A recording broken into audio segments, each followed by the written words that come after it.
আমি ব্যক্তিগতভাবে বিশ্বাস করি যে সব কিছুর মূলে হচ্ছে গিয়ে দুর্নীতি।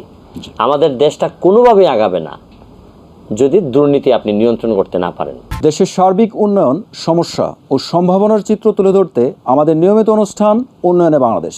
আপনাদের সাথে আছি আমি মানসুরুল হক।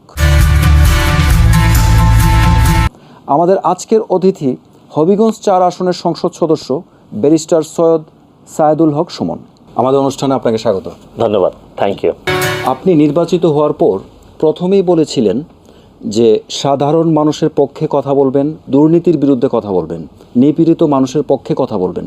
কতটুকু পারছেন বলে আপনি মনে করেন? যে কারণে আমাকে মানুষ এমপিতে ভোট দিয়েছেন, এটার একটা কারণ ছিল যে আমি দুর্নীতির বিরুদ্ধে কথা বলি, আমি নির্যাতিত নিপীড়িত মানুষের পক্ষে দাঁড়াই।